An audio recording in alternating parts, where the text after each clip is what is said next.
Hey everyone, welcome back to my channel Shivu Classes. I am Shivangi Gupta and today we will continue our statistics chapter correlation.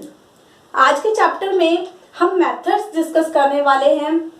हमने इससे previous class में भी एक जो है method discuss किया था, scattered diagram method for calculating, for estimating, actually not calculating, for estimating correlation. Okay, but in today's class we'll discuss about Karl Pearson's coefficient of correlation method.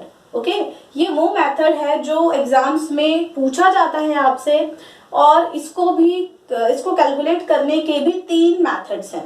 Okay, first one is direct method, second one is shortcut method and third one is step deviation method.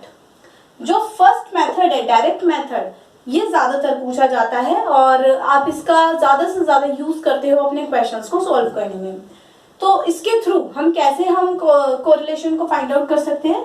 This is the formula, R is equal to sum of x y divided by in the root sum of x square into sum of y square. अब यहाँ पर इस method में आपको small x और small y दिख रहा है, ऊपर भी और नीचे भी.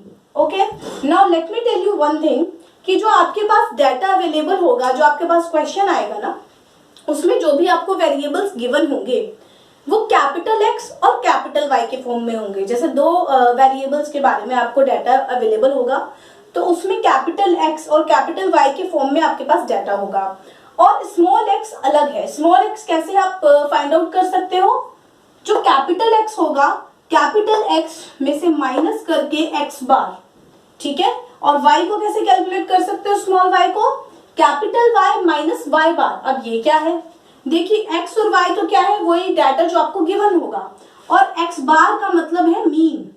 एक्स बार मतलब मीन और वाई बार मीन. ठीक है, आपको क्या करना पड़ेगा, पहले एक्स और वाई दोनों डाटा का मीन निकालना होगा. उसके बाद x में से आप मीन को माइनस करते चले जाएंगे तो आपको स्मॉल x मिलेगा. y में से आप मीन को माइनस करते चले जाएंगे तो आपको स्मॉल y मिलेगा.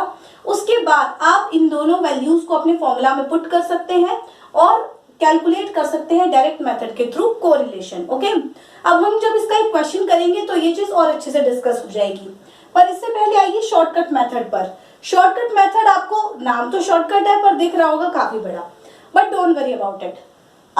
मेथड को समझेंगे ना, लाइक इसमें जो वैल्यूज, जो चीजें आपको गिवन है उनको समझेंगे तो बहुत इजी हो जाएगा. ये देखिए क्या लिखा हुआ है, sum of dx dy minus sum of dx minus sum of dy divided by n upon in the under root sum of dx square minus sum of dx whole square divided by n into in another root sum of dy square minus sum of dy whole square divided by n. Okay, so this is the formula of shortcut method. तो चलिए अब हम जो है एक question करके देख लेते हैं दोनों ही मेथड से. उसके बाद हम डिस्कस करेंगे step deviation method. So here is an example of how to calculate correlation with the help of direct method. यहाँ पर हमको 2 वेरिएबल्स गिवन है, x, capital x and capital y. Okay, capital x की values इस प्रकार से हैं 2, 3, 4, 5, 6, 7, 8 and capital y की वैल्यूज है 4, 7, 8, 9, 10, 14 and 18. Okay, so at first what you will have to do, you will have to calculate the mean of both of these variables. आपको x की values दे रखी है, आप इन सबको प्लस कीजिए. फिर देखिए टोटल वैल्यूज कितनी है, 7 है. देन 35 को 7 से डिवाइड करेंगे तो मीन आ जाएगा. यहाँ पर जो मीन आया हमारा 5 आया है. इसी तरह से हम y में भी क्या करेंगे, मीन निकाल लेंगे. पहले सब वैल्यूज को प्लस करेंगे. टोटल नंबर ऑफ टर्म्स यहाँ पर 7 है तो 7 से इसको हम डिवाइड करेंगे तो यहाँ पर आपका जो मीन आएगा वो आएगा 10.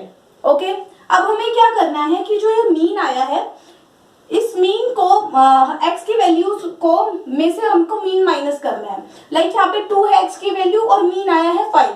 तो हम क्या करेंगे, स्मॉल x निकालने के लिए 2 माइनस 5 करेंगे. 2 minus 5 is minus 3.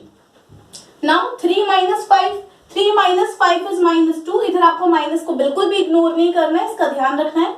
4 minus 5 is minus 1, 5 minus 5 is 0, 6 minus 5 is 1, 7 minus 5 is 2 and 8 minus 5 is 3. Okay, तो इसी तरह से हम जो है स्मॉल y को भी कैलकुलेट कर लेंगे। इधर भी हम जो है y में से y बार को यानी कि मीन को माइनस करेंगे। 4 minus 10 minus 6, 7 minus 10 minus 3, 8 minus 10 minus 2, 9 minus 10 minus 1, 10 minus 10 0, 14 minus 10 4, 18 minus 10 8 and so on. Okay, तो इस तरह से हम कर लेंगे। नेक्स्ट स्टेप इज कि आपको क्या करना पड़ेगा, जो स्मॉल x की वैल्यूज आई है इनका स्क्वायर करना है आप। ओके, अब स्क्वायर करेंगे तो क्या होगा, अपने आप ही जो माइनस है वो प्लस में कन्वर्ट हो जाएगा। 3 3 ज़ा 9, 2 2 ज़ा 4, 1 1 ज़ा 1, 0 0 0 तो 0 ही रहेगा, 2 2 ज़ा 4, 3 3 ज़ा 9। ओके, इसी तरह से हम y स्क्वायर की भी वैल्यूज को कैलकुलेट कर लेंगे। 6 6 ज़ा 36, 3 3 ज़ा 9, 2 2 ज़ा 4, 1 1 ज़ा 1, 0, 4 4 ज़ा 16 एंड 8 8 ज़ा 64। ओके, अब हमें क्या करना है, हमें x और y, स्मॉल x और स्मॉल y की जो भी वैल्यूज है उन्हें मल्टीप्लाई करके यहाँ लिखना है। और ये सब हम इसलिए कर रहे हैं क्योंकि ये हमारे जो फॉर्मूला है उसकी डिमांड है। हमारे फॉर्मूला में क्या है, सम किसका है, x और y का, और x और y मतलब x और y को मल्टीप्लाई करके फिर उसका सम निकाल के वो हम उस फॉर्मूला में पुट करेंगे। और नीचे देखिए सम किसका लेके चलना है, एक्स स्क्वायर का और वाई स्क्वायर का, तो उसी अकॉर्डिंग हम इसको भी करेंगे। सबसे पहले हम क्या करेंगे, स्मॉल एक्स और स्मॉल वाई की वैल्यूज को मल्टीप्लाई कर लेते हैं। -3 इंटू -6, 3 6 18, 2 इंटू 3 6। अभी देखिए दोनों ही माइनस में है तो पॉजिटिव आ जाएगा, माइनस माइनस प्लस होता है ना, तो इसलिए मल्टीप्लाई करते टाइम जो माइनस है वो हट गया है। 1 2 ज़ा 2, 0 1 ज़ा 0, 1 0 ज़ा 0, 2 को 2 4 ज़ा 8 एंड 3 8 ज़ा 24। ओके, अब हमें क्या करना है, एक तो इसका सम करना है और हमें एक्स स्क्वायर का सम करना है और हमें वाई स्क्वायर का सम करना है। ओके, ये तीन चीजें हमें इस फॉर्मूला में चाहिए। सबसे पहले हम एक्स स्क्वायर का सम कर लेते हैं। 9 + 1 10, 10 प्लस यहाँ भी 10 हो जाएगा, ये 9 + 1 10, 9 + 1 10, 20, देन 28। यहाँ पर सम आया है एक्स स्क्वायर का 28। ओके, चलिए अब वाई स्क्वायर का सम कर लेते हैं। 30 40 50 60, 60 + 60 180, 180 then 190. Sum of y square is 190 here. Okay, 36 + 4 40, 40 + 10 50, 50 + 10 60, 60 + 60 is 120, sorry 120, then 120 + 10 is 130. अब एक्स वाई का सम कर लेंगे हम इसी तरह से। 18 + 2 20, 26 + 4 26 + 4 30, 40 50।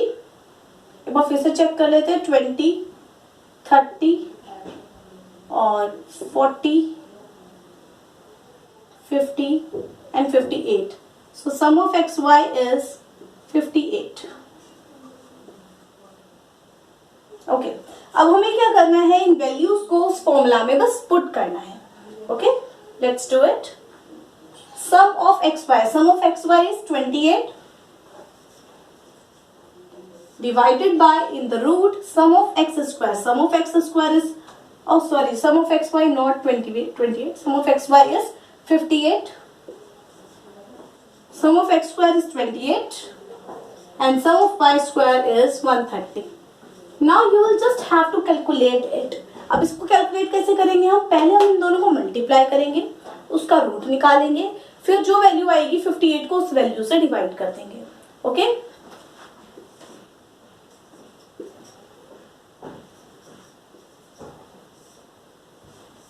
ये आपका मल्टीप्लाई करने पर 3640 समथिंग आएगा। ठीक है, फिर हम इसका रूट निकाल लेंगे। रूट आप डिवीजन मेथड से निकालेंगे। ओके,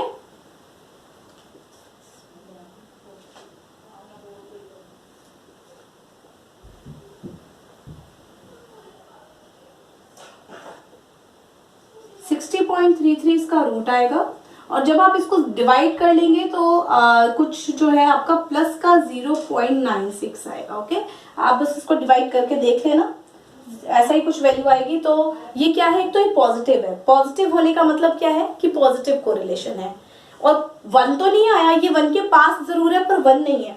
इट मीन्स ये परफेक्ट पॉजिटिव कोरिलेशन नहीं है। ओके, ये सिर्फ पॉजिटिव कोरिलेशन है। तो इस तरह से आपको कैलकुलेट करके ये भी पता लगाना है कि कौन सा है। फिर हम लास्ट में इसको लिख भी सकते हैं, this is positive correlation. Okay,